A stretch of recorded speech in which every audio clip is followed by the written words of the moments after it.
Welcome back to the Heart, Mind, Money podcast, where I extract all awesome things from Perla Casasnovas, who is our founder of Latina Empire and the Heart, Mind, Money Method. I am Giselle Mascareñas, the COO of this amazing organization, and her sidekick. And I just love sharing all the magic that Perla has, that she's experienced and that she shares, just super generous. And talking about generosity, P, today we're going to talk about this thing that you coined, which I absolutely love. This, like when we started working together, you were like on this mission of sharing the millionaire heart. And let's just dive in. What does that mean? What does the millionaire heart mean? So, super excited to be sharing of one of my favorite all-time topics. So, having a millionaire heart is being rich at heart. Mm-hmm. Money, people define rich as, I have success that is tied into money. But money is a resource. Money is paper. Money is something that we pay or give in return to receive something. Transactional. But it's transactional. But being a millionaire at heart, having a millionaire heart is really who you are at soul, mind, and body, right? Mm-hmm. And having that mindset of abundance to fulfill, to arrive at peace, freedom, and empowerment. Mm-hmm. And so in the journey right before Latina Empire kicked off, that's what took me to lead on to, we need to create a platform for women where we teach more of how you get to a millionaire heart. Yeah. And so with you digging in, we started at the whiteboard and digging in and getting more of that information.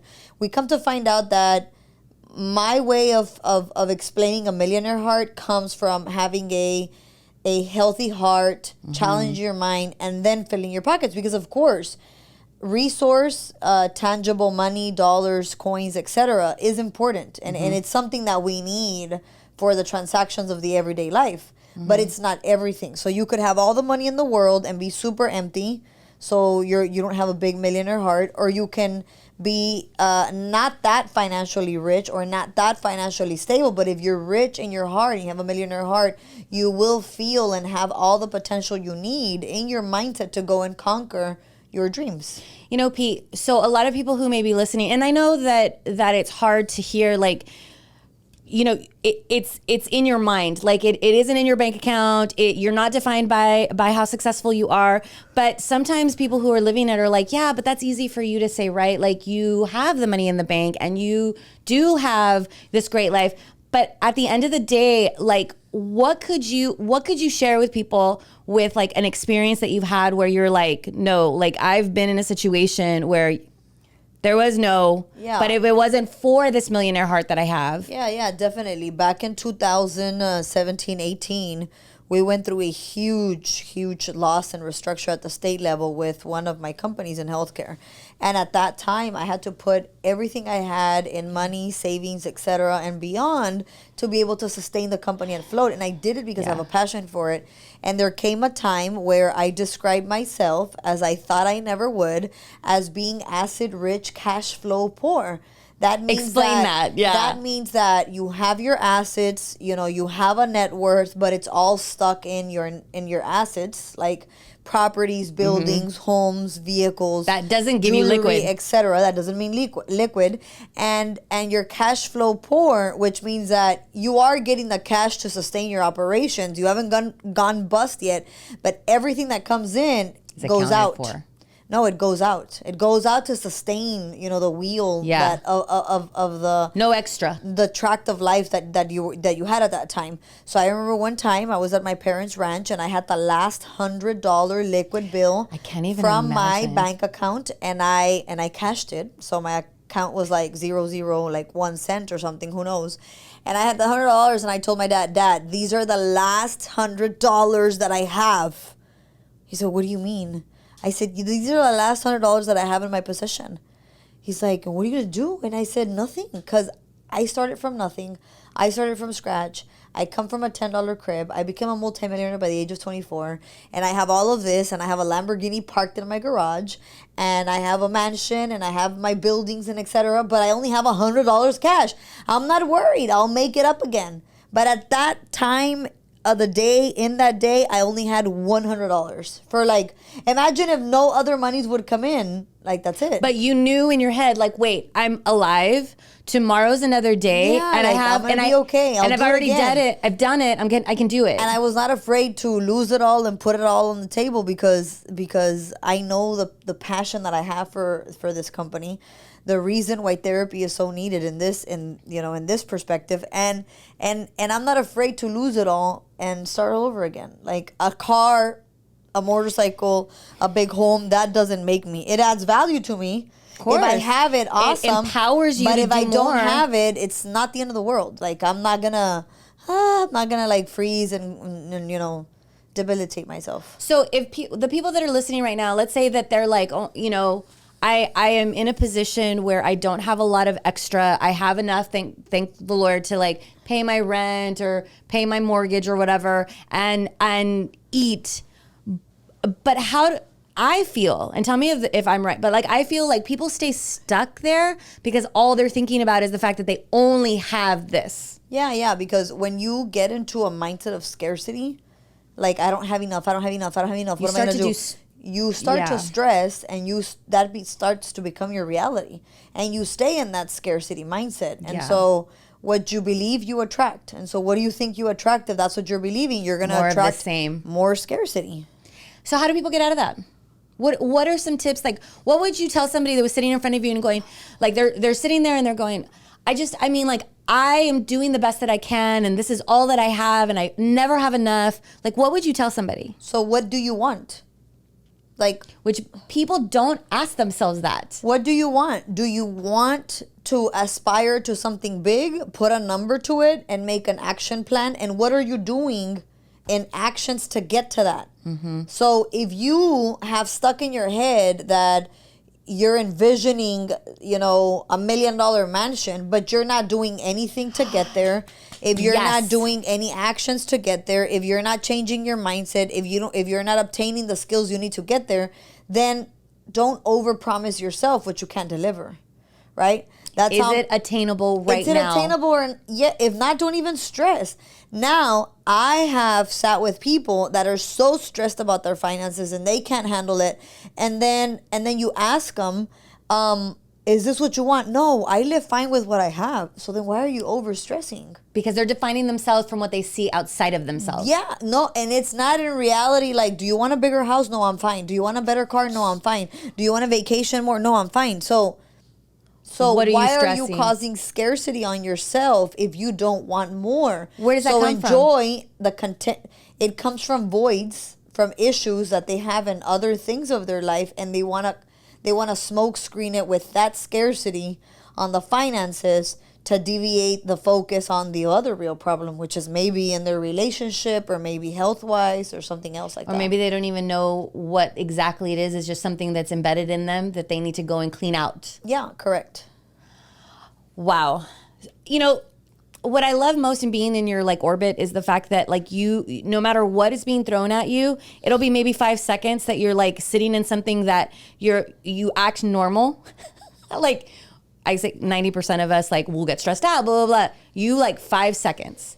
And then what goes on in your head? Where is that click? I have a problem. I have to accept it.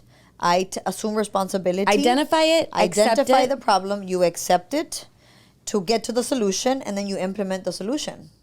And then you assess, because this is the other thing. This is what I know, because I study you. And you redo.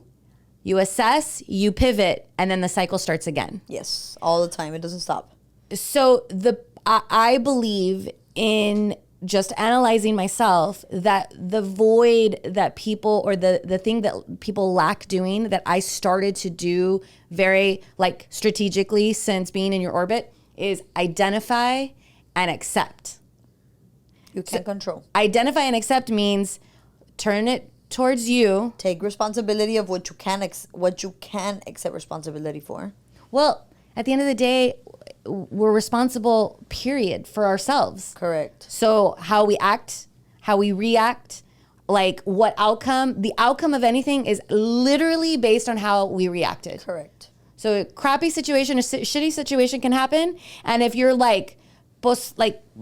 like chest out, like, no, wait, listen to me. So the outcome is going to be crappy. Correct. But if you're like calladita and you're like, okay, let's see, let me assess this, let me listen, let me sit on it a little bit. That's already having a millionaire heart. You're like going within to see, what can I do better? What can I learn from the situation that's in front of me? How can I implement better? Assessed with compassion, right? You have to assess with compassion. So having a millionaire heart is having compassion for yourself and for others. Take ego out of the picture. People don't even know that they're leading with ego sometimes. Yeah, of course. They don't want to recognize it. So if you're in a situation and you're trying and somebody in front of you is leading with ego, what's the best advice? What's the millionaire heart way of like having the best outcome of that? Yeah, I think you need to, if I'm sorry, say it again. Okay, so you're having a situation, right? There is conflict happening, right? But somebody in the situation, in this event that's happening, is leading with ego because that's what they know. Yeah. It's pointing a finger, it's being outside yourself, and you're going, okay, I just listened to Perla and I heard this podcast and I'm going to sit and I'm going to identify what my part is in this. I'm going to assess the situation and I'm going to find solutions. What happens if the other person's not on the same page? You do what you can from your perspective of accepting your responsibility and learning that you win, but you also take losses. So you do your part. If the person is an ego or not an ego, you trench your way. This is the way we're going to do it. This is what I need from you. This is what you're delivering. And this is what's fair. So whether they want to participate, engage or not, you do you. You do what is fair for you and for the person. Now, if you go in there and you do just what's fair for you, that's going to mess them up. No. You're not going to get the right results. That's not a millionaire heart. That's not a millionaire heart. But if you go in there and they're stuck in their egotistic way, that's fine. That's the way they are. You have to respect that. But you go in and you act in a just way, in a justful way, to be able to say, I won or I lost and you won and you lost, and this is where we're going to meet in the middle. And you trench your way and don't lose your course. And they might disrespect you. They might be rude, and you still stick your way. Pete, if somebody's listening right now and they're like, okay, I want to learn more about this, how can they get coached by you? So I do one-on-one sessions. You can go into the link in bio of our social media, go to our website. You can email me. Our website is thelatinaempire.com. You can email me at perla at thelatinaempire.com. You can email concierge at thelatinaempire.com. And you can also be a part of our Mana Lounge. So the Mana Lounge is a global network where we upload courses every single Monday, and they're on topics, and they're nuggets like this, and those are attached to a workbook. And you find women from over 19 countries. That's where you can get more of me. And also, I mean, all our social medias, you'll be able to see a lot of these short clips and videos with very tangible nuggets that you can apply today if you want. I know. This is what I love so much about what we're building.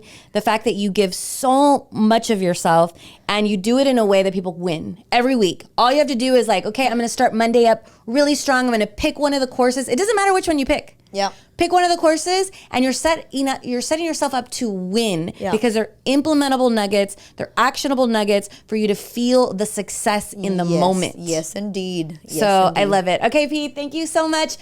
I love that you guys are listening to us every single week because honestly, we do this because Pete, you want to share what your mission is in life. Like, what is your goal? My purpose in life is to ignite acts of kindness. And I realized that I couldn't ignite acts of kindness until I served as a bridge to heal souls. That's true. Based on my story of failure, success, failure, success. And that's my purpose in life. That's my ikigai. That's what I love to do. And I will continue to do this and you every have an single audacious day. goal. And I want to impact 10 million women in the next 4 years now. We're gonna do it. It was 5 years, but now we're down to 4. And so that's the goal, and that's the plan, and that's my purpose in life, because everybody that steps foot into this planet is born with a purpose. You have a talent, you have a skill that you need to put out to the world, but you don't put it out into the world until you have sufficed all your needs within you, and you've recognized that you have a millionaire heart, that you're successful, that you have abundance, that you have joy, that you've taken care of you, your body, spiritually, mentally, physically, that you have taken care of your immediate family, and then you're ready to put out those talents to the world. And that's the mission in life for everybody. Everybody has that purpose. And we know by experience in the last year too that you aren't like, oh, okay, well, let me do it. Like, it takes some excavating. It takes some like digging in. That's why we do the courses. Major. That's why we have clarity programs. That's why you do the one-on-one coaching, because you guys, we know it takes a village. We know that it takes being coached, being mentored, being surrounded by people who want your success. Yeah. So know that you have that here with P, with Latina Empire, and this Heart, Mind, Money method. Love you, girls. Mwah. And men. Yes, you're welcome. Thank you, everybody, for listening to Heart, Mind, and Money podcast with Perla, the awesome Perla. Thank you. Yes, I want everybody to look into the latinaempire.com, look more into what this whole mission is. Also, on all our social medias is at the Latina Empire, And to connect with Perla, who answers every single comment, message. We'll send you a voice message. We'll ask you to send her your WhatsApp. She will answer anything, any problem, any advice. I mean, you're pretty remarkable at that. And you can find Perla on Instagram at Reflexiona con Perla. Reflexiona con Perla. But we are all across social media, and Perla is always, every single day, pouring into you through all social platforms at the Latina Empire. And we also have our community at the Mana Lounge that you can find more information at any of the links on any of our social medias. And we would love to have you as one of our manas. We've got to keep learning. We got to keep learning. We got to keep healing our heart. Healing your heart. Challenging our minds. Challenge your mind to fill your pockets. To fill your pockets. Thank you guys for having us.